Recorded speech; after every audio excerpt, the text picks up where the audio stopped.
രാജ്യത്തെ സിനിമാ മേഖലയെ ഒന്നാകെ കോർത്തിണക്കി ഒരു കോൺഫെഡറേഷൻ രൂപീകരിക്കാൻ അണിയറയിൽ ഇപ്പോൾ വലിയ നീക്കമാണ് നടന്നു വരുന്നത്. എല്ലാ ഭാഷയിലെ സിനിമാ പ്രവർത്തകർക്കും പ്രാതിനിധ്യം നൽകുന്ന ദേശീയ സംഘടന വേണമെന്ന നിർദ്ദേശം മുന്നോട്ട് വച്ചിരിക്കുന്നത് ദക്ഷിണേന്ത്യയിലെ ഒരു പ്രമുഖ സംവിധായകനാണ്. ഈ നിർദ്ദേശത്തിന് അനുകൂലമായി ബോളിവുഡിലെയും കോളിവുഡിലെയും സൂപ്പർ താരങ്ങൾ ഉൾപ്പെടെ പ്രതികരിച്ചതായാണ് ലഭിക്കുന്ന സൂചന. ഇതു സംബന്ധമായ ആലോചനാ യോഗം ചെന്നൈയിലോ മുംബൈയിലോ വിളിച്ചു ചേർക്കാനാണ് ആലോചിക്കുന്നത്. രാജ്യത്തെ എല്ലാ സിനിമാ സംഘടനകളെയും കോൺഫെഡറേഷന്റെ ഭാഗമാക്കാൻ ലക്ഷ്യമിട്ടുള്ള ഈ നീക്കം സിനിമാ മേഖലയിൽ നിലവിൽ ഉയർന്നു വരുന്ന വെല്ലുവിളികളെ ചെറുക്കാനുള്ള ഒരു പ്രതിരോധം കൂടിയായി മാറാനാണ് സാധ്യത. ഇത്തരമൊരു കേന്ദ്രീകൃത സംവിധാനം ഉണ്ടായാൽ വിവിധ OTT പ്ലാറ്റ്ഫോമുകൾക്കും അത് വെല്ലുവിളിയായി മാറും. ഏതെങ്കിലും ഒരു താരം കേസിൽ പ്രതിയായാൽ ആ താരത്തിന്റെ സിനിമ എടുക്കേണ്ടതില്ലെന്ന നിലപാടാണ് പ്രധാന OTT ഭീമന്മാർ സ്വീകരിക്കുന്നത്. ഈ തീരുമാനം നിർമ്മാതാവിനുണ്ടാക്കുന്ന നഷ്ടം വളരെ വലുതാണ്.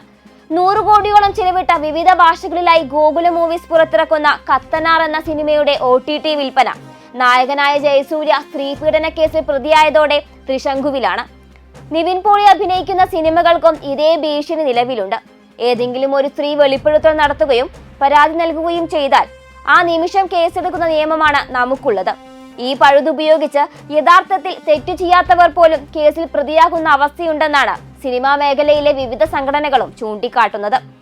അതുകൊണ്ട് തന്നെ കോടതികൾ കുറ്റവാളി എന്ന് കണ്ടെത്താതെ കേസുകൾ രജിസ്റ്റർ ചെയ്തത് മാത്രം പരിഗണിച്ച് സിനിമകളെ OTT പ്ലാറ്റ്ഫോമുകൾ തടയുന്നത് അംഗീകരിക്കാൻ കഴിയില്ലെന്ന നിലപാടാണ് ഈ വിഭാഗം മുന്നോട്ട് വെക്കുന്നത്. ഈ അഭിപ്രായത്തിനാണ് തെന്നിന്ത്യയിലെയും ബോളിവുഡിലെയും താരങ്ങൾക്കിടയിലും സ്വീകാര്യതയുള്ളത്. കോൺഫെഡറേഷൻ രൂപീകരിക്കപ്പെട്ടാൽ ഒറ്റക്കെട്ടായി തീരുമാനമെടുത്ത് OTT ഭീമന്മാരെ സമ്മർദ്ദത്തിലാക്കാൻ കഴിയുമെന്നതാണ് കണക്കുകൂട്ടൽ.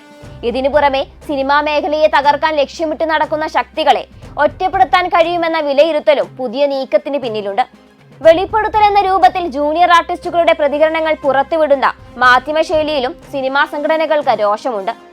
വസ്തുത കോടതികൾ മനസ്സിലാക്കി വിധി പറയും മുമ്പ് ഇത്തരം വാർത്തകൾ പുറത്തു വരുന്നത് പ്രേക്ഷകർ തെറ്റിദ്ധരിക്കപ്പെടാൻ ഇടയാക്കുമെന്നും അത് സിനിമാ വ്യവസായത്തെ തന്നെ സാരമായി ബാധിക്കുമെന്നുമാണ് ഈ വിഭാഗം ചൂണ്ടിക്കാട്ടുന്നത്. മാധ്യമങ്ങൾ കോടതികളായും മാധ്യമപ്രവർത്തകർ അഭിഭാഷകരായും സമാന്തരമായി നടത്തുന്ന ട്രയൽ അവസാനിപ്പിക്കണമെന്നതാണ് സിനിമാ സംഘടനകളുടെ ആവശ്യം. ഇങ്ങനെ പെരുമാറുന്ന മാധ്യമ സ്ഥാപനങ്ങളോട് സിനിമാ പ്രവർത്തകർ സഹകരിക്കരുത് എന്ന തീരുമാനം എടുക്കണമെന്ന ആവശ്യവും നിലവിൽ ശക്തമാണ്. ദക്ഷിണേന്ത്യയിലെ സൂപ്പർ താരങ്ങൾ ഉൾപ്പെടെയാണ് ഇത്തരമൊരു നിർദ്ദേശം മുന്നോട്ട് വച്ചിരിക്കുന്നത്. അതേസമയം മലയാള സിനിമാ മേഖലയിൽ നിലവിലുള്ള സംഘടനകൾക്ക് ബദലായി പ്രോഗ്രസീവ് ഫിലിം മേക്കേഴ്സ് എന്ന പുതിയ സംഘടന രൂപീകരിച്ചവർക്ക് തുടക്കത്തിൽ തന്നെ വലിയ തിരിച്ചടിയാണ് ഇപ്പോൾ ലഭിച്ചിരിക്കുന്നത്. ഈ സംഘടനയുടെ പേരിൽ ഇറങ്ങിയ സർക്കുലറിൽ ഉൾപ്പെട്ട ലിജോ ജോസ് പെല്ലിശ്ശേരി എന്ന സംവിധായകൻ താൻ ഈ കൂട്ടായ്മയുടെ ഭാഗമല്ലെന്ന് തുറന്നു പറഞ്ഞാണ് ഇപ്പോൾ രംഗത്ത് വന്നിരിക്കുന്നത്. ഒരു സംഘം സിനിമാ പ്രവർത്തകർ ഒരുമിക്കുന്ന പ്രോഗ്രസീവ് ഫിലിം മേക്കേഴ്സ് എന്ന സംഘടനയിൽ ആഷിഖ് കപൂർ, റിമ കല്ലിങ്കൽ, രാജീവ് രവി, ബിനീഷ് ചന്ദ്ര എന്നിവരാണുള്ളത്.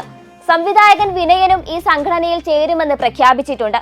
സമത്വം, സഹകരണം, സാമൂഹിക നീതി എന്നീ മൂല്യങ്ങളാകും സംഘടനയുടെ അടിസ്ഥാനമെന്നും തൊഴിലാളികളുടെയും നിർമ്മാതാക്കളുടെയും അവകാശങ്ങൾ ഉറപ്പാക്കുമെന്നുമാണ് ഈ സംഘടന വാഗ്ദാനം ചെയ്യുന്നത്.